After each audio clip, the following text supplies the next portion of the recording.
Hey, Happy New Year. Thanks for joining Jake, Eric, and myself for a new episode of Dad Bods and Touchdowns. First one of the year, guys. Let's talk about that Bears and 49ers game. It was a shootout of two with two bad defenses, two great offenses, and two offensive gurus for head coaches. Brock Purdy, 24 for 33, 303 yards, three touchdowns. He did throw the one pick six, but 118.6 quarterback rating. Caleb Williams, 25 of 42 for 330 yards, two touchdowns. He had no picks and a 100.3 quarterback rating with a 60% completion. Then you have McCaffrey. McCaffrey had 23 carries for 140 yards, one touchdown. Also had four catches for 41 yards, a total of 181 yards. And it's DeAndre Swift, 9 carries for 54 yards, two touchdowns. Ricky Parcel for the 49ers had 5 receptions for 85. And then leading the Bears was Luther Burden, had 8 catches for 138 yards and one touchdown. Hey, guys, San Francisco had a total of 496 yards of offense, and the Bears had a total of 440 yards total offense. Eric, your take on the game? I was just happy we were able to stay within that shootout range with them.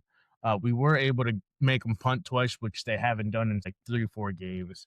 Facing the best offensive minded head coach, I think, in the NFL and being able to almost beat them with the last play. I feel good about where we were. And then now knowing that our whole entire team was basically sick, I'm happy where we're at, but I'm disappointed that we weren't able to pull it out. But you know, just seeing just now feeling that we're still in it because we have a quarterback, not just because we have a specialty player or whatever. It's nice to feel like every other NFL team that has a quarterback. Absolutely. Jake, what was your take on the game? Obviously, a little disappointed that we lost, but at the same time, too, you can't be mad at it. Like we kind of touched on last week, you can't let Purdy get into that rhythm, which we did. But, we were able to answer back, and it all came down to a play, and we fell short. Right. So you can't be mad at that at all. Right. No, I agree. Overall, I mean, we proved that we can stick with a good team. And that's one of the first things I took from it. The first two possessions were 3-and-outs, and I think that kind of set a bad tone at first. A little concerning. I was excited as hell when that pick six happened on the first play of the game. That's about the only bright spot for our defense on that game. The thing that concerned me a little bit, and I don't know if you guys stopped to think about this a little bit, but I think we abandoned the run way too quick. I mean, if you think about it, we had 22 run plays and we had 42 pass plays. That's very unlike what we've done. I think we need to stick with that as we go through the playoffs. We definitely need to depend on the two great running backs that we've had and how well they've done for the season. But that was my biggest concern looking at that was the difference in run to pass plays for that game. Did you guys take notice of that? Yeah, I agree. I mean, the biggest thing with all that, you got clock management and keeping Purdy off that field. Granted, it's nice to see us hit those deep balls for, touchdowns, whatever. But at the same time, too, Purdy is still staying, hot, doing what he's doing. So it'd be nice for us to, utilize that run when we can. I mean, obviously we got two great running backs that, we can utilize, and it wasn't utilized like we should have. Right. Absolutely. Eric? I don't know. I know that like you said, our identity is the running game, but I don't know how much went into that. Like you said, those first two 3-and-outs where we were behind, and then when you're behind, I mean, it gives you little option but to throw. The first possession we had threw the ball 3 times. No, yeah, and maybe that's just on. I like our head coach because he's always willing to say he knows he's learning and he's willing to accept flaws that he had. He knows he's had some bad plays, and I think it was a great learning experience for the postseason for us, especially just to how to handle that clock and also how to just be able to go back and forth with another great offensive head coach like he did. Right. No, I agree. With Ben Johnson's guidance and his leadership, I don't know how you guys feel, but I would put this offense up against any offense in the league, period. I think Caleb Williams from game to game, and I know, Eric, we've talked about this, has looked better and better and better. I mean, every game seems to get better for the guy. Yes, there's some rough spots still, and we got to expect those because technically this is his first year in the system, and they're going to happen. One of the things I want to talk about, because I've seen it all over social media, was everybody talking about that last play of the game where you had DJ Moore out there doing jumping jacks on what would be Caleb's right hand side of the end zone. He's not going to make that throw, guys. First of all, he's getting pressure off the right side of that line. He's rolling out to his left. The only thing I think he probably maybe could have done was hit Swift right off the bat with that pass, but that's not a guarantee that he's getting into the end zone either. I mean, I like the chances of one-on-one matchup, but that's not a guarantee either. I think he made the best decision he could possibly make rolling out and considering how quick that pressure came. I mean, did you guys see the same thing? Yeah. Yeah, yeah. Uh, I mean, I'm not saying that I know ball like that, but just from listening to Tom Waddle, he's like the receiver's supposed to run towards the quarterback, not just stand there on that hash, which I know you're open, but like you said, how is he supposed to turn his body and make that throw to that angle?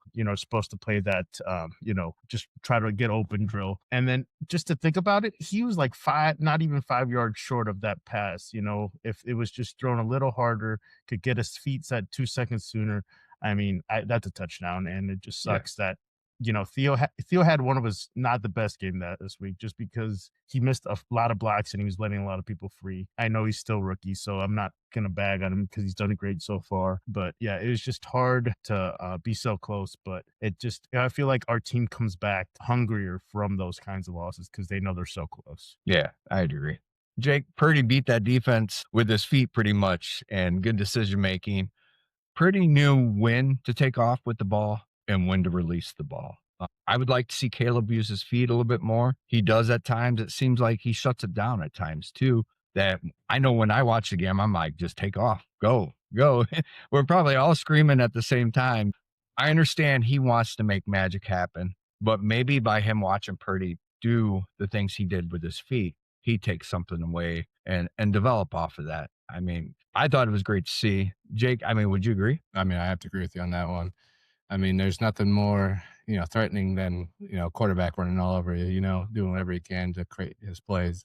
But I mean, let alone that too. I mean, you start running that ball around, doing what you can, and picking up a little yards. That's going to put in the defensive mind that, hey, we gotta, stop him. And if you can't, then you put a spy on him, and next year you got somebody coming up, and it might lead to somebody else. Yeah. So all those little things, add up to something else. So I can only hope. But I mean, I guess like you said, he's not. It's not that he doesn't do it, but he just doesn't. At times, it doesn't seem like he does want to, or is told not to. I don't know what it is, but it'd be nice to see him do more of it. Yeah, Eric, part of his success does come from his feet. Wouldn't you agree? Oh yeah. I mean, he is typical saying sneaky athletic for a white guy. He's able to scramble and find a hole to get past the defense. And Did you just say he's pretty fly for a white guy? sure, you can say that too. Being where I'm at, people love him because he was a cyclone quarterback, so they love his style. So I had to hear all about how he looked, and he did good. I mean, he was able to run around the pocket and make some plays, and it was just freaking the broadcaster. I swear those broadcasters are the worst in the NFL. I dislike them. I know you guys probably like, oh, they did no, not for me. He's annoying. I agree with you. He When was they're like, on he could hit that deep Purdy's dick ball, and 24/7, yeah. but it's fine, whatever. But no, I mean, I hats off to him. Maybe he's better than Kirk Cousins. I'll give him that.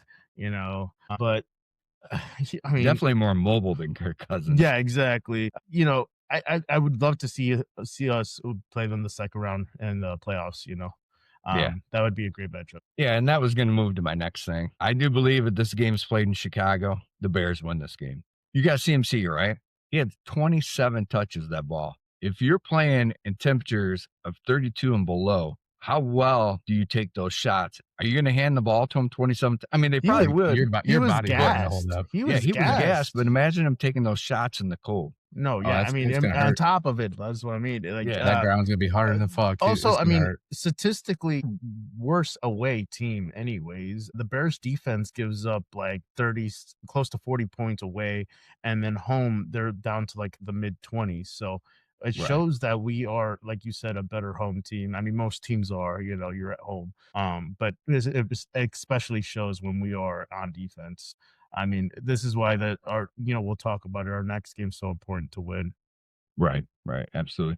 All right, guys, let's talk about the current playoff seedings going into week 18. A lot of it's already been solidified. Obviously, a little bit of the seeding can switch around or change, but let's start with the number 1 seed in the AFC. All right. Number 1 seed and first round bye. Denver secures the number 1 seed with a win over the Chargers. What New England needs to do is a win, and they need Denver to lose. Jacksonville needs a win and losses by both Denver and New England, and they could get the first round bye. All right, Eric, the AFC North title's on the line. So the game between Baltimore and Pittsburgh is winner takes all, the division title. That's why they set it up at that 7:00 spot, primetime game. All right. And then we got the AFC title. The Jaguars can win the division with a win or Texans loss. The Texans need a win and a Jaguars loss to take that division. Jake, what about the wild card? How's that? For the wild card, I mean, the Texans, Chargers and Bills can all move up to the number 5 seed, depending on their week 18 results. So Gotcha. we'll have to see it in the tiebreakers. Right. And then Seahawks at the San Francisco 49ers. This game is effectively the NFC West crown, the number 1 seed, home field advantage to the playoffs. The loser will be the wild card team, either number 5 or number 6 seed. And then you got the Carolina and Tampa Bay Buccaneers. A direct winner takes all for the NFC South title and that number 4 seed in the NFC. The loser is eliminated from the playoff contention. But there are a couple little twists to that. We'll get in that in a minute. Eric, and then the last scenario for the playoffs. So the Eagles, Washington, and the Bears, Detroit. Outcome will be deciding number 2 and number 3 spot. I feel like the Eagles got an easier game just because the Washington Commanders are the oldest team in the NFL. They got the old squad. So we shall see who wins that. And then, we got the Bears later on at 3:00. So that should be fun to watch. All right, I'll give my take real quick. For the NFC, with Seattle currently holding that number 1 seed and going into San Francisco for week 18, is that not a dream scenario for the NFL, really? I mean, for the last week, really? San Francisco's defense is not good. We've seen that last week, but their offense is ranked number 7th in the NFL. Seattle has a top 5 defense in the league. Their offense is ranked 8th in the league. Even though it's a home game for the 49ers, I believe it's a hard game for them to win. Seattle is probably the most complete team in the NFL is my take. I think Seattle holds on to the number 1 seed, and unfortunately, everybody has to go through Seattle to get to the Super Bowl. That will leave San Francisco with the number 5 seed. Bears will keep the number 2 seed with a very injured, and we'll talk about this later, a severely injured Lions team. Eagles are resting their starters and keep that number 3 seed. Rams probably beat the Cardinals and stick with the 6 seed. Obviously, the Packers can't really do anything but stay at the number 7 seed. But I want to say this. I think they lose this week to the Vikings. They're starting McCarthy. And let's face it, I don't think the Packers do well against really good defenses. And the Vikings have a really good defense. 4 seed's going to go to the Carolina Panthers for the South. I believe Tampa can win Saturday's game. I think that Atlanta plays spoiler by beating the Saints. So that's my take on the NFC seeding. How do you see it playing out there, Jake? I mean, to me, you hit that pretty much right on the head. I mean, just trying not to, say everything you just said, but I'll have to disagree with you. So we're not repeating. Right. Yeah. Repeat and repeat. Go ahead, Eric. How do you see it playing out? Do I got it right? No, yeah, you got it right. I mean, pretty much what I was going to say. I was not aware that the Eagles are benching everybody, so that should be a closer game than I thought already. So you got me on that. But, at the end of the day, how beneficial is it to rest your players? We've seen that effect, especially yesterday with the playoffs for the college football. These kids look terrible. They look not ready to play. They were just slow and lots of turnovers. I'm not saying that these college kids are comparable to the NFL, obviously, but we've seen where you sit your starters and it affects the play in the playoffs because they are just rusty. If I can't find another word to describe it, I don't know what your thoughts on that. I guess you do not want to go into the playoffs with injuries, and I get that portion, but you can't play scared either. You haven't played scared all year. Why go into week 18 playing scared? That's just my take. All right. AFC. Eric, you want to give your take on the AFC playoffs? So the AFC, you got, what is it? So the big matchup is the Steelers, obviously, versus the Ravens. And I think that the Steelers have a really good chance to win this game. Lamar has not looked good and composed this year with injuries or just the overall tension between him and John. They said there's no tension, but we always say it, where there's smoke, there's fire, right? We say that all the time. And, Aaron Rodgers seems to be getting into a groove. The defense seems to get more into a groove. I'm not sure if Watt is playing. Do you know if he's playing, Chad? If he's I back? seen that he is. So seen that today. so that's a He big said big he's got big no- matchup for him. So I mean, you got to think that it's more leaning towards the Steelers here. So I don't know. That's just where I'm at. And the other seeds, I mean, they're pretty comparable. I mean, I sent you some stats saying earlier what the Patriots have had passing wise with May when he doesn't play shitty teams with winning records. So I think that the better team is not the one with the better record overall with the AFC. Gotcha. Jake, what's your take on the AFC playoffs? I mean, I'm kind of right there with Eric. I think the Steelers take that one. Now that you see Watt, I don't think he's going to be all 110% go. Obviously, he's going to have. I guess he'd be on a play count, but he'll come in big when you need him. I see the Steelers pulling out that one. As far as everything else, I mean, I think it's all pretty much set in stone. I can't see too much changing, or if anything, really. Yeah, I mean, with the Chargers resting all their starters, most notably Herbert, I believe the Broncos will secure up the #1 seed in the AFC. Broncos should have no problems beating Trey Lance and the other backups because, I mean, that defense is that good. New England will maintain the #2 seed. I know what you said, Eric, but they got the Dolphins in Boston against yours.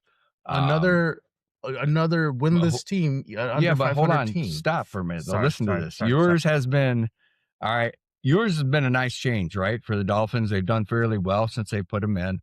But this is the deal. The weather's going to be 29 degrees and flurries in New England. All right. Not good for the Dolphins because they don't win in cold weather, period. Right. So they're not going to go in and shock New England at that game. Just my take. Seeding for the Texans, Jags, and Chargers, I believe they just won't change due to the matchups. Bills should beat the Jets, Jags should beat the Colts, and the Chargers will lose against the Broncos. Sunday night's game is where I differ with you guys, all right? It determines the #4 seed, yes, all right? This could be a toss-up. You could flip a coin probably and pick the winner that way. Either team is capable of playing good, but let's be honest about the whole thing. Lamar Jackson healthy. We seen what King Henry did last week, right? Did you guys forget what he did last week? Because I don't. I was going to say, I know I lost my fantasy football because Let's go, baby. Of him. All right. So I just don't see Pittsburgh being able to stop a healthy Lamar Jackson. All right. King Henry and a Ravens defense that in the second half has been night and day difference from the first half. So, I mean, this will also end a great career, a future Hall of Famer, Aaron Rodgers, when he leaves the field. That's Rodgers' last game, and he's going to lose to Lamar Jackson. That's my take on it. Am I wrong? I mean, you're not. I can see it going either way, but I can see it going either way. But the fact that they got TJ Watt back, I think that right there is going to help him out tremendously. Yeah, I think it's going to help him, but like you said, I think he's going to be on a pitch count. Yeah, he won't be in there for. I bet you're lucky if he takes 33% of those snaps, and that's if he feels good after doing so. That's a major issue that he had to overcome. I don't disagree. I just think that if Lamar was 100% MVP Lamar and the offense looked like it has, which it hasn't, besides, like you said, the run game, I just don't see them being able to change all of that or fix all of that within the week. Yeah, they still have Zay Flowers. Don't forget, and Andrews. And like, I mean, Andrews. Say, by the way, with you saying bringing up King Henry and you losing, we need to crown up here. No, and Eric can no longer say you haven't won it. I know that is. But see, we'll talk about that later. Well, it's frustrating because Jake doesn't have any strategy drafting. He just drafts like first picks and then he lets auto draft. He doesn't it just doesn't make any sense. Hey, that's why you're bottom of the league every time, all right, buddy? I'm not bottom of the league. Hey, that's why you lost last year too. There is a quarterback controversy in Green Bay, possibly. I mean, that's what a lot of the fans are begging for Willis to be the new quarterback there in Green Bay. When Matt LaFleur was asked about it, which quarterback was going to start, he said there was no controversy in Green Bay. Let me ask you guys, should there be? 100%. 100%. I didn't see any drop in play. They did lose last week, but I thought Willis was able to stay composed and not be paid $50 million a year. So yes, I would take him over Love any day. No, I agree with you guys when it comes to that. But in reality, I mean, I think you got to stick with Love. He's under contract, you know what I mean, until 2028. It's nothing that they can eat either. They're currently projected already at $7 million over the cap next season going in. So they got to make some moves. You definitely can't dump him because that's a $65 million hit to your cap. So Not you just can't. that. I mean, you got the Parsons contract. You got Jacobs. No, but they're $7 million over the cap going in right now, and that's giving them a heavy cap number next year. So it may be more. It may be That's more without than them that. re-signing any of their players either, right? So Right, that's just- correct. Yep. So that's what I'm saying. You can't go ahead and bench Love, because if you bench Love, you're benching your quarterback for next season because you can't dump him. He's worth 65 mil. So unfortunately, I think Green Bay stuck with Love. I agree with you guys. If it came down to it, I would take Willis over him as a starter. I think he looked better. A lot of people do, but we'll see what happens with him. We'll talk about Malik here in a little bit when it comes down to movements for our quarterbacks in the NFL after week 18. So, all right, AFC North coaches, guys. There's 3 coaches that their names keep flying around. AFC North, all right? There's John Harbaugh. Will he return in Baltimore? Is Mike Tomlin going to return back to Pittsburgh? Is Zach Taylor going to be in Cincinnati in the 2026 season? Eric, your take on those 3. Which ones are staying and which ones are going? Steelers fans are freaking stupid. Okay, every year you have a head coach that's able to find a way to have a playoff team, and you bitch about him. That's fucking crazy. John Harbaugh is one of the best overall head coaches they have, and then Zach Taylor is. I don't know how I feel about Zach Taylor. He's able to win, but he doesn't ever have a offensive line to hold his golden egg. You know, he doesn't protect his golden egg. I don't know how much that's on the GM or on him. It's hard to say, but I don't think either or all 3 of those go anywhere. But I mean, I still can't get over the freaking Steelers complaining about a head coach that's able to win every freaking year and find a way to make his team viable. It's crazy to me. Let me throw out a couple things at you guys. I think John Harbaugh, win or lose, he's back in Baltimore. I do think, and we'll discuss this later, I think it'd be with a different quarterback. And I think they're going to give him, I think they're going to look at his record being what it is due to injuries, and injuries also on the defense side of the ball where they're playing better, like I said, in the second half compared to the way they were at the first. I think that Mike Tomlin, I think he's gone. There's been talk out there already of him moving on. I think there's probably been talk with ownership on that one. I don't think he's done coaching. I think he ends up with one of 3 teams. I think the Giants is a good fit for him. We've mentioned the Falcons before. His daughter does go to the University of Georgia. And then you got the Dolphins that I think is going to be open. I think that job is going to be open. We'll talk about that here in a minute. But if that job is there in Miami, I think that's a good spot for him to land too. But I think that he leaves Pittsburgh. I think that ownership's going to look for a change. Just my take.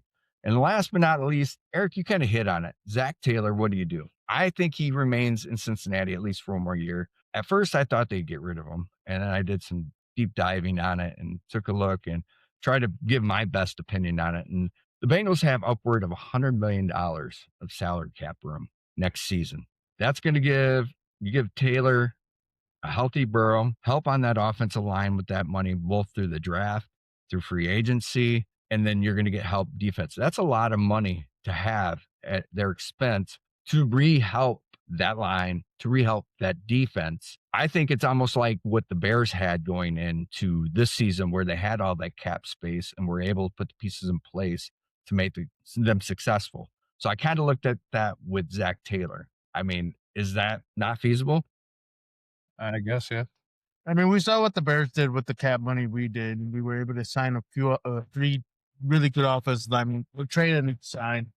I will say, adding to this though, you have a quarterback that has a potential to be great, but he doesn't seem happy. That's what And I'm saying. granted, Yeah. I mean, so if they go out and get something, if they don't, I mean, Yeah, I don't think I that don't they're know. going to trade him. I don't They're know. not going to let him go No, anywhere. I No. wouldn't. As a GM, I wouldn't. And knowing that I had $100 million in my pocket, I'd make sure he wasn't leaving. He's got the two best wide receiver combo in the league. I mean, you can't satisfy somebody more. And quite honestly, Zach Ertz has done a great job in Cincinnati. So he's got a good tight end too. Granted, he's injured right now, and how he comes back matters.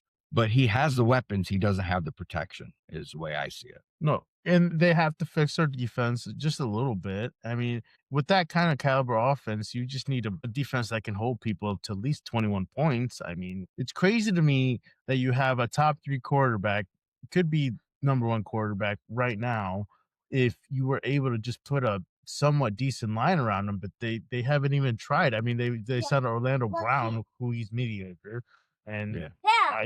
I don't know. I don't know how you do that as a GM. You have this, like I said, golden egg, and you're just like, let's just see what happens and let him figure it out. I don't get it. Right. I agree. Jake, I mean, you think that he sticks around, or you think they get rid of him then? I think he sticks around. I mean, I'm kind of with Eric on the same boat. I mean, I don't see Harbaugh going anywhere. I'm with Eric. I lived in, out by Pittsburgh, and that's all I heard is Mike Tomlin needs to go. As a Bears fan, I know we would do anything to have a head coach that does not have a losing season. We would be in heaven. So I don't see Mike Tomlin going anywhere. I mean, obviously we could be wrong. Same with Zach Taylor. I mean, I don't see him going. All right, guys. Troy Aikman was hired by the Dolphins to advise through this. And I thought it was interesting because they have Dan Marino already advising on that. And then they bring in Troy Aikman. And the reason why they said was because they wanted a non-biased opinion on the direction that the team needed to go. And I think when you look for a non-bias, Eric, you're great for saying every time I bring up Mike McDaniels, you're like, but the owner loves him. The owner loves him. They're bringing in a non-biased opinion for a reason, right? They don't care who loves who when it comes down to it. Do you think this is the official nail in the coffin for Mike McDaniels now? First of all, first thing is a joke that they're hiring Troy Aikman. There's better people out there to help you find a fucking GM or head coach. Because Troy Aikman's soft. All right. Next thing I want to say is yeah, maybe, but who's better than Mike McDaniels? Who's a better offensive head coach that you can replace Mike McDaniels with? Maybe if you get, I mean, I know Mike Tomlin's not an offensive head coach, but if you get Mike Tomlin to go to Miami, then do it. Yeah. But I just don't see any other better options for a head coach than Mike McDaniel that are out right now or that are going to be available to be head coaches. Jake, what's your take? You think that he's the right guy to bring in? And do you think Mike McDaniels is done? I mean, the thing is like, it's not like he's been shit. We've seen great plays, great, games out of him. The only way, I see him done is if, one of the 3 coaches we mentioned could let go. That's the only way. Like I'm with Aaron and Eric. I can't see a coach being better right now unless, I don't know. I guess we'll have to see. It'll be interesting. All right. First of all, Eric, I know you don't like him as a commentator, but Troy Aikman is very wise to the game.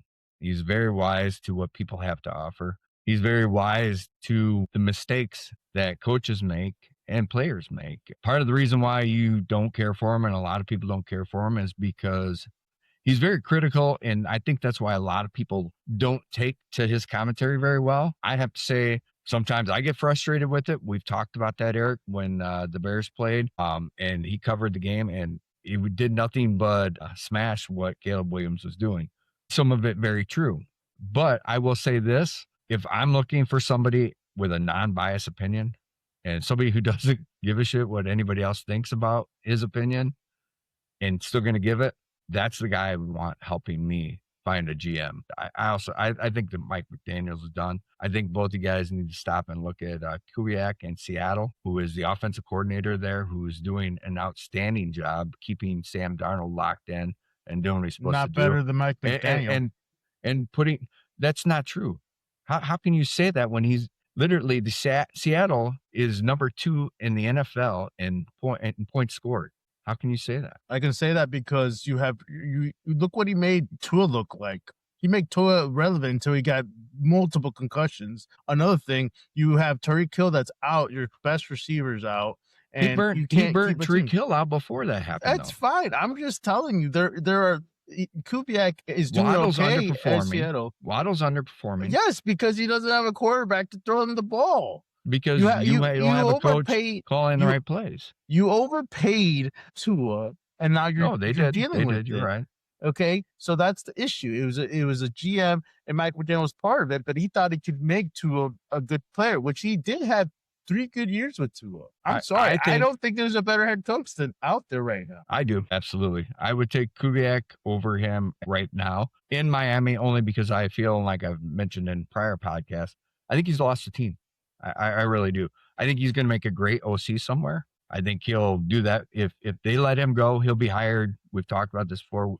He'll be hired as an OC in a minute. And who knows? I mean, he may possibly be hired in Atlanta or Tampa as a head coach. If those two, if Raheem Morris and Todd Bowles are released, those might be two teams that he might end up with. I just don't see him surviving Troy Aikman and the new GM that's brought in, because new GMs, unless you go to the Chicago Bears where they will hire a coach and then bring your GM in, normally it doesn't work that way. And I can't see Troy Aikman making that mistake if he's going to have his name anywhere around this. That's just, another thing that I want to say is, like, in this situation, just I want to see your thoughts. Okay. Yeah. Like, okay, if he does get released, I'm now on the bus that you should get an offensive coordinator as your head coach. Why? Because they always, if you're a defensive coordinator, what do defensive coordinators have issues with? Finding somebody to run their offense. We saw that with our old head coach, Lovie Smith. We've seen that with Saleh when he got released. We see that with a lot of the other head coaches. Coaches who are coaching for bad organizations. Well, that's what I'm saying. And we can say that as Bears fans, I think. Wouldn't you agree? I mean, yeah. I mean, that has a lot to do with it too, but it just, I feel like people should get offensive coordinators as their head coach. Now seeing what Ben Johnson's doing, because they're not going to leave the team or the organization. You don't have to restart with that offense. All right, guys, we've talked a little bit about quarterbacks here. We mentioned Tua's name. We've mentioned Lamar Jackson and Willis. All right, we've got a list of quarterbacks, guys. Let's talk about if they stay or they go. And if they go, where do you think they end up? I'll start with you, Jake. Lamar Jackson being the first name. I mean, like you guys say, where there's smoke, there's fire. I think he's gone. See, I know we kind of touched on it last week. I can maybe see him going to the Raiders. I think that's a great spot for him. We'll have to see. Eric, where do you got Lamar? Is he staying in Baltimore or is he going somewhere else? I think he's staying. You're going to have to give up 4 first-round picks for him. What organization does that? I mean, I'm a little nervous that one of these quarterbacks will go to the Vikings. There's a lot of shit that can happen here. It's going to be fun to watch. Yeah. Well, I think he'll be traded with only 2 NFL-ready quarterbacks really in the draft this year. I mean, if you think about who's coming out collegiately for the draft, the Jets have 2 first-rounders, guys. They also have 2 second-rounders this year. All right. They also have a total of 10 picks going into this draft. They have a projected salary cap, the top end being at 118 available to them. All right.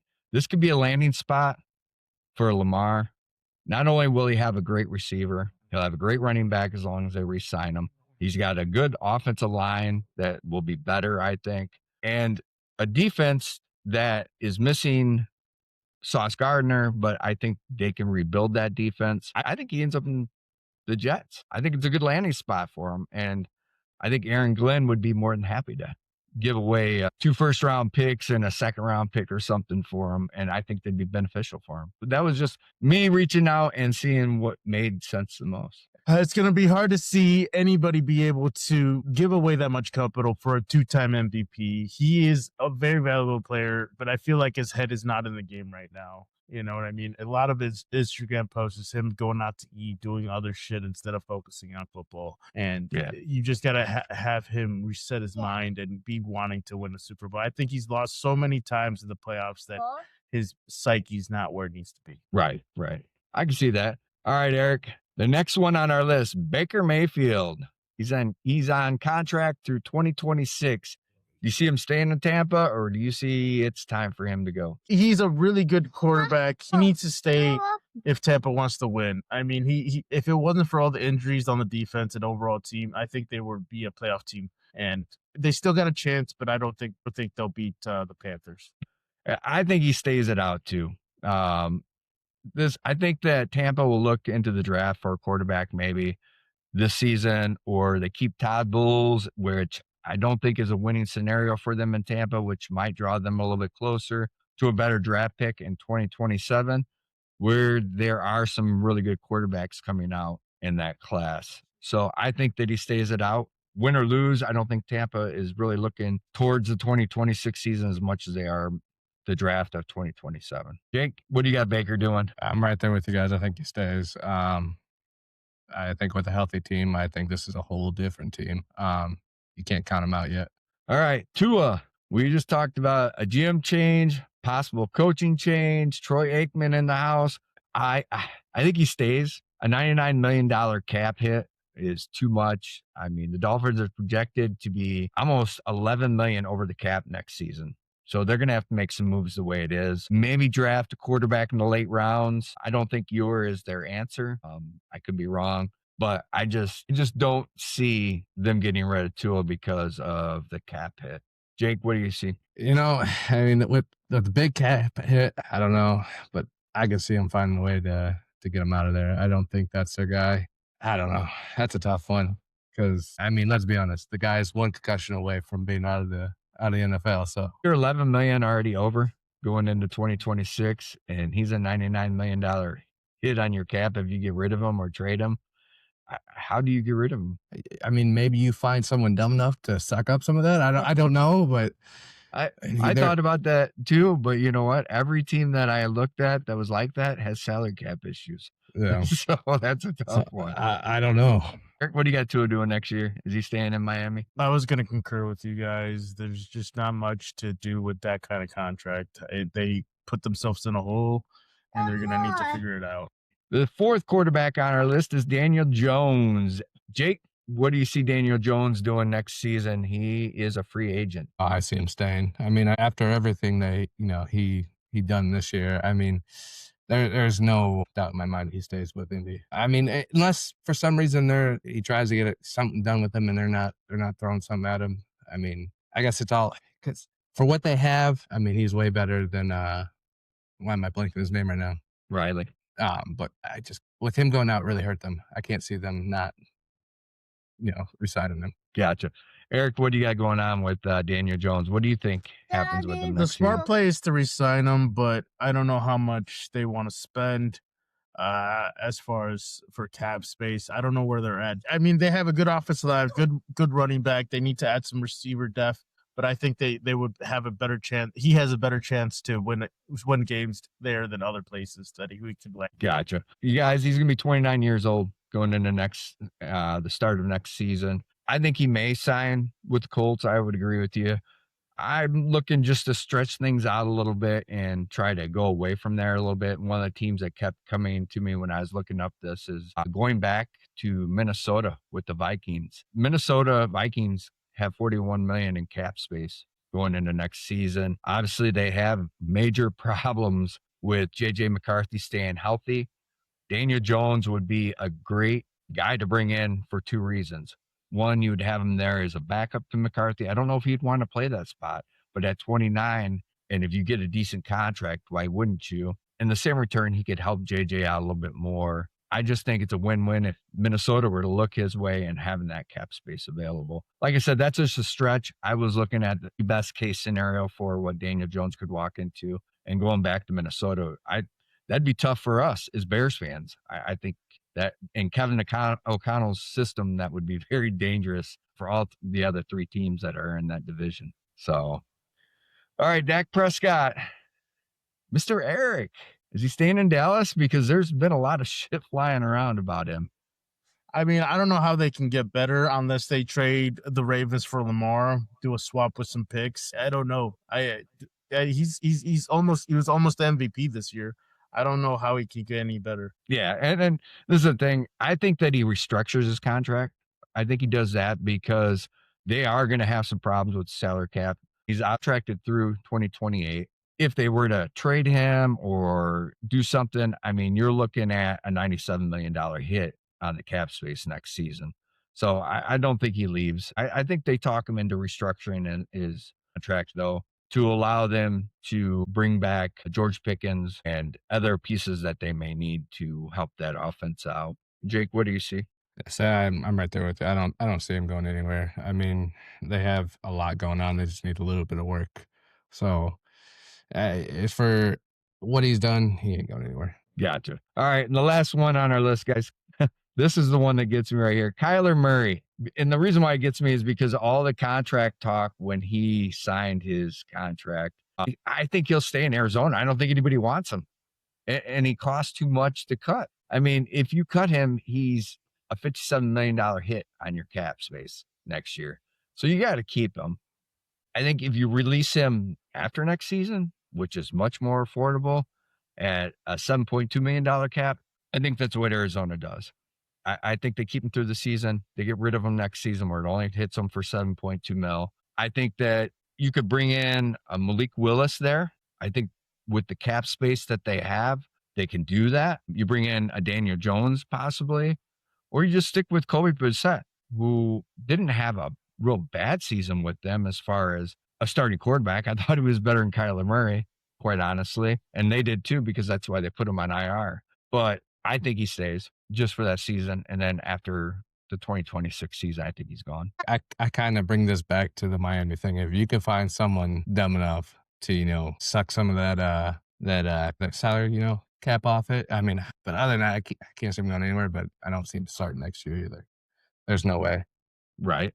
Eric? Second torn ACL. I don't know how he comes back any better. That was your boy. He was my boy. I mean, he's a pure athlete. He just never was there mentally. He had all the potential to be a really good quarterback. It just sucks that he never put it together. Rather play Call of Duty, so that's fine. Somebody will trade for him. Somebody would be dumb enough. I think he goes somewhere else, but it's going to be hard to find somebody that will give up that $50 million or pay half at least. I don't see him going anywhere because I don't think anybody's dumb enough. I just don't see it, but that's just me. All right, guys, my favorite segment, Gold or Fool's Gold. Eric, this one was thought of just for you. Caleb Williams currently is 8th in total yards passing. All right. Do you think he could work his way all the way up to number 5 in the league after week 18? Currently has 3,370 yards and is in 8th place. The 5th place person currently is at 3,850 yards. Does he surpass that guy and fall into 5th place after week 18? Oh, yeah. He's going to break all types of records here. He's going to break that. He's not a record, obviously. He's going to go to 5th place, and then he will beat Eric Kramer for the most passing yards by the Bears quarterback, and he will also have the first Bears quarterback to throw for 4,000 yards. People said I was crazy when I was like, he's throwing for 300 yards against San Francisco. Nobody believed me, but he did it, 330. So I think they do it. They say they're not paying attention to it, but I feel like Ben Johnson will hook his quarterback up with that. Jake, what do you think? Is he able to pass Sam Darnold? I don't foresee that happening. I'm sorry, Eric, but I see us working on that run game. I can't see us throwing that ball a whole lot unless we absolutely need to. Yeah, I think it's fool's gold. And the only reason why I think it's fool's gold, Eric, is because Sam Darnold is going against that San Francisco 49er defense, which we just went against last week, where Caleb threw for 330 yards. Sam Darnold's been very successful throwing the ball this season. I think he'll be pretty successful against the 49ers too. I do think Caleb might work his way up into the 7th or 6th spot. But that Chargers defense is pretty good. Bo Nix may struggle with it. Just depends on how many starters that they sit on the defense side of the ball for the Chargers, which will decide whether Bo Nix gets a lot of yards or does not. So I would have to say for him to reach the 5th spot would be very challenging. I don't see it happening. I'd have to say it's fool's gold, but you never know. I mean, I didn't think he'd throw for 330 yards last week either. I'm hoping I'm wrong, but I just can't see it. All right, guys, the second gold or fool's gold. I actually like this one a lot. Shador Sanders should be the Browns starter for the 2026 season and considered their franchise quarterback, Jake? I mean, I wouldn't say franchise quarterback, but I'm gonna go with gold on this one. I think you've seen enough to let him have a shot. Um, but I wouldn't go ahead and say franchise quarterback. So I'm Gotcha. gonna leave it at that. I'm going to say gold. I think that he has proven, you're right. I think with the salary cap issues that they have, they still can't get rid of Deshaun Watson going into next season. And it doesn't sound like he's reworking his contract anytime soon. So I would have to say that's gold. I think they have to look at Shador at success he did have and the success he'll have with probably a new coach and somebody that actually believes in him and creates that offense around what his capabilities are. Eric. I wish you had this much passion about Caleb Williams when he first came out, but also, I think that they do have a chance with him. He does need to just get better. Obviously, it's his rookie year. My question also is, what are they going to do with Dylan Gabriel and the 6 other quarterbacks they have on that roster? I know it's off topic, but I was just like, they have too many quarterbacks, and they need to figure that out. I think with Gabriel, he's a rookie. He's on a rookie contract. They'll be fine sitting him on the bench or possibly look to trading him. I mean, it's very possible they may trade on draft day to a team that needs a quarterback and feels that Gabriel's their answer. I just don't think that in Cleveland, he is the right answer. And I think that Sanders has earned that privilege of being the starter going into the season. But we'll see. Like I said, I think there'll be a coaching change there and see what the new coach thinks of him. So, all right, guys, that's our gold and fool's gold. Let's move on to our Power 5, guys. I want to say this before we start on this. This is probably the most difficult season that I've ever had to try to predict or pick winners or think who is the best team in the NFL or anything like that. I mean, parity is real in the NFL right now. And I think we're seeing that, which is great on the standpoint of we don't want to see the rich teams always running the gambit on it all. The only team, unfortunately, I can say that is not one of those rich teams that have done a great job of it is the Green Bay Packers have always managed to be there in the last 40 years of running on a small scale. But parity is real in the NFL, and it's nice to see. I wanted to say that. I'll give my Power 5 real quick. At number 5, I got the Chicago Bears, 11-5. They do have some defensive problems, but they also got one of the most dangerous offenses in the league. And they have a star quarterback, Eric. They have a star quarterback, all right? And because I'm a fucking homer too, all right? Not as big as Homer as you, but I am a homer too. So I'm keeping them at 5. Even in last week's loss, I think they proved that they're one of the best teams in the NFL. Everybody talks about how good San Francisco is and how tough it is to play them because of their coaching staff. They stuck right with them. They played with them and could have won it at the end of the game. Offense is third best in the league. Number 4, San Francisco 49ers. Like the Bears, they got defensive problems and one of the most dangerous offenses and a very smart quarterback. Watching him play last week, I will say very smart. Plus, they beat the Bears. I'm a homer. 7th best offense in the league. I got New England at 3. 4th ranked offense, 7th ranked defense. Eric, 4-1, all right, against teams that are 500 and better. I wanted to bring that up to you. They don't have a losing record against teams that are 500 or better. All right. So they're beating winning teams. And they're 5-0 against the NFC. All right. Denver Broncos, I got at number 2. 9th ranked offense, 3rd ranked defense, only giving up 19.3 points a game. Outstanding defense. And it seems like Bo Nix always pulls it out in the fourth quarter, kind of like how Williams does. And number 1, I got Seattle. 5th total defense, 8th ranked offense. They give up 18.1 points a game, which is 2nd in the league, while scoring 29.4 points a game, which is 2nd in the league. They're just behind the Rams when it comes to that. Seattle is my number 1. Jake, what's your Power 5? So I'm gonna, go different than you on this one. I still feel like I haven't seen a whole lot. I mean, granted, yeah, you just said they went 4-1 against 500 teams. I can't put them up there yet. I got the Pats at 5. I don't know. I'm just not feeling it. Then obviously I'm going to keep the Bears in the same spot. We got them at 4. I still think there's a lot, there. Granted we lost, but we lost to another top 5 team in my eyes. So and it was right there at the end. Number 3, I'm going to go with the 49ers. I put them right above. That's the thing I switched. Got to give it to them.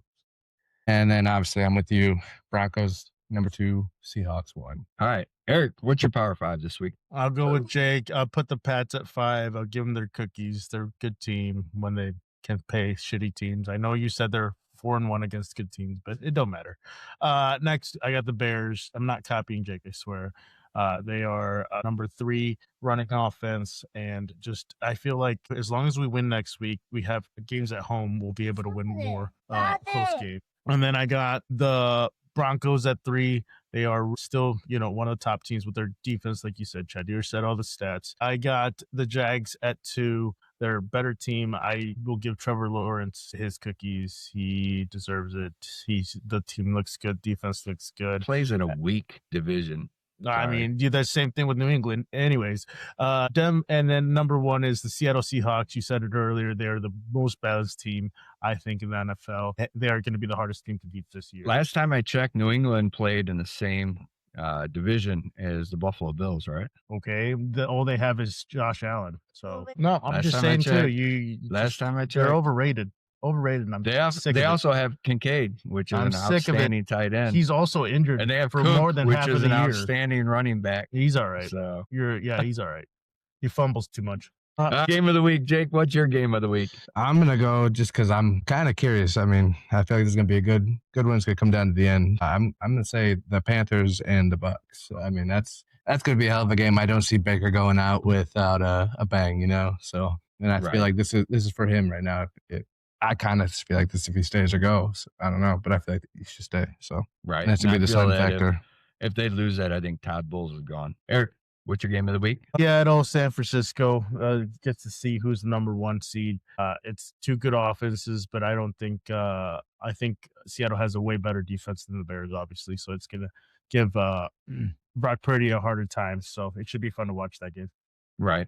And I got the Ravens and the Steelers. It's for the last playoff spot, obviously, for the AFC. You got a possible last game for Aaron Rodgers. I think it probably will be his last game in the NFL, and a possible Lamar's last game in Baltimore. So I thought it was a pretty interesting game when it comes down to not just the playoff spot, but 2 quarterbacks that are definitely up in the air where they'll be playing next year, or if one of them will even be playing next year. Like I picked, I think Baltimore wins this, though. I think that Lamar Jackson and King Henry and Zay Flowers would be too much for that Pittsburgh defense that is up and down, not very consistent. So that's our games of the week. Let's talk about the Bears. Eric, you got the injury report. I looked at it earlier, and I wasn't shocked when I seen the Lions, and pretty happy when I seen the Bears. Bears are starting their starters this week. You want to give us that injury report? Yeah. So they just have JTS out with a concussion. McLeod is questionable. Brisker's questionable with the illness. And Roma Duzla got moved up to questionable with the foot. So we shall see tomorrow if I think they should sit Rome out one more week. We don't need him. We need him for playoffs. But like I said earlier, players should play so they get less rusty. So we'll see. Right. And some big names gone for Detroit this week. You got Anzalone, who's going to be gone, and Sewell. Both are out. They've already been ruled out going into Sunday's game. And there's a big question mark whether St. Brown will actually be playing too. I know that he sustained a pretty decent injury. This game is really for nothing but pride for them. I can't see them trying to aggravate something or making something worse for St. Brown, but you never know. Dan Campbell is a good coach, and he likes to win, so we'll see what happens. But that's a lot of injuries for the Lions to overcome when you talk about the people you're talking about. Anzalone is a thorn in the running game side. Running backs struggle against Anzalone. He's a hell of a player, and not only does he cover the running backs great, but he also blitzes and gets to the quarterback pretty quick. Even though we know Caleb is elusive, Anzalone's dangerous. That freaking offensive line, there's no starters, so we should have a good time chasing golf. Yeah, but we still have to defend against Gibbs, and that's never any fun. And Montgomery, who I think is one of the harder runners in the league, when it comes to that. I think the Bears still need to take this serious, and I think they need to take it personal and remember what happened in week 2. I don't give a shit if a whole bunch of starters are out or not. You know what? They need to go and go after them. I was looking at a couple things. Jared Goff is 0-2 in sub-freezing weather, all right? It's going to be 32 with real field 31, which is freezing, all right? So he's not won a game in those temperatures yet. Not just that, but below 40 degrees, which it definitely will be. He's thrown 7 touchdowns, but he's also thrown 7 interceptions. So he has gotten a little better as the temperature goes up. We won't go into those because it's not going to. It's going to be 32 degrees and it's going to feel like it's 31, and it might feel colder than that when coming off the lake. So I think we need to focus on the run game, though, guys, not focus on the 4,000 yards. Eric, I know you want to see that. I just want to see them. It needs to be the Swift and Monangai game, and let those guys open up maybe for him to pass for 300 yards, but it has to be on the ground first and foremost. I mean, would you guys agree? I'm right there with you. I mean, you gotta make a statement, and now's the time to do it. Selfishly, I want the 4,000 yards, but realistically, I know it's all about winning. So whatever we have to do to win, I'm down. Right. And I look at it like this too, is we're going into that first playoff game and we're pretty sure we know who we're playing. And we're going to be playing the Packers, guys. When it comes to that Packers game, we need to get back to what we did in that first game and then finish it like we did the second game. All right. We need to run the ball. We need to control the clock, and we need to practice that this week. So when we go in the playoffs, we're not starting a new game plan. We play the same way we've played. I think that they need to run the ball, and I hope they do. I predict that both backs are going to have 75 yards apiece. I think that Caleb probably has 230. He's going to be about 40 yards short, I think, Eric, when it comes down to it. He's going to set a new record, though. Set a new record for the Bears, 3,960 yards. That's my prediction for the end of the season. All right. And I'm predicting a final score of 27-17. I'm going to throw out 2 interceptions there for Jared Goff because you're right. They don't have an offensive line, and he's probably going to be running a little bit, and he'll make some dumb throws, which he does at times, especially in cold weather, as I found out. I'm excited to see this game. I'm excited for more football. I'm excited for the playoffs. There's so much good things happening. 2026 should be a good year for us. Yeah. What are you predicting for a final score for that one? 31-21. All right. 31-21. Jake, what do you got for a final score for the Bears? I think you're giving them too much there, buddy. I'm predicting maybe tops 14 they score, but I'm right around there. I think we're probably around 30, 31, somewhere around there. You're saying 31-14? Yeah, I'm saying that with Angeloni out, I know you say he falls a little short of that record, but with that run game going to be worse for that defense, I see us running all over him. I don't see the need for Caleb to be passing the ball a whole lot. So I think he might fall a little short than what you guys think. Right. No, I agree. All right, guys, we are getting close to the end of the season. And at some point in time, we have a lot of great coaches on the coaching staff for the Bears. Which coaches do you see or coach do you see that maybe we should look at possibly having to replace because they move on to better positions in different places? I don't. I mean, that's tough to say. I mean, maybe OC, but I don't know, because it just all depends on what happens in the offseason, I guess. I don't know. Yeah. I hope everything kind of stays whole, but then that's not the way things work. You know? I mean, Al Harris, you hear the defensive backs talk about it nonstop about how he is as a coach and how it is to play for him. He's highly regarded. I mean, period, not just by his players, but around the league. He's going to be a defensive coordinator somewhere, and I don't think it's going to be in Chicago. Maybe thought process is Dennis Allen needs to be replaced, but I don't foresee that happening. I think we need to give Dennis Allen more pieces to the puzzle to make him more successful because he didn't have enough this year, and that's for sure. But I see Al Harris moving on to be a D coordinator, and possibly Duncan Doyle. He's 29 years old. I don't think he'll move. Eric, I think that he might get a couple head coach interviews this year. Maybe the following year, look at him being replaced. I mean, would you agree? Yeah, Doyle's too young. He probably needs 2 years, maybe a few years of play calling. he got this opportunity to kind of learn kind of how Ben Johnson did. That's what he said. He wanted somebody young that could learn. So the people that I do see though, like you guys said, Brandon Allen maybe gets a few interviews. I know he's had 2 head coaches, but maybe he gets a couple more interviews. Eric Bieniemy, I feel like he'll get another chance to be something more than just a running back coach. I know he's had a rough upcoming or like history, but what he did with the running backs this year, I think it hasn't been missed or hasn't gone unnoticed. Like you said, the cornerback coach, I feel like he'll get some notice, like you said. Other than that, I don't see anybody else. All right, guys.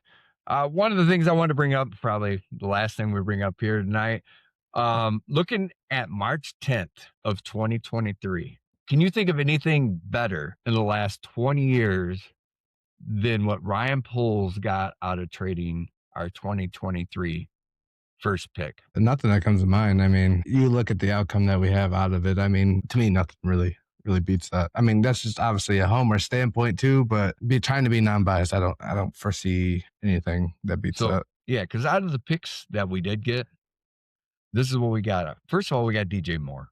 We didn't get a pick. We got DJ Moore right off the bat. We got Darnell Wright because we had Carolina's pick. So we got Darnell Wright out of it. We got Tariq Stevenson out of it. We got Caleb Williams out of it. And we got Luther Burden out of it.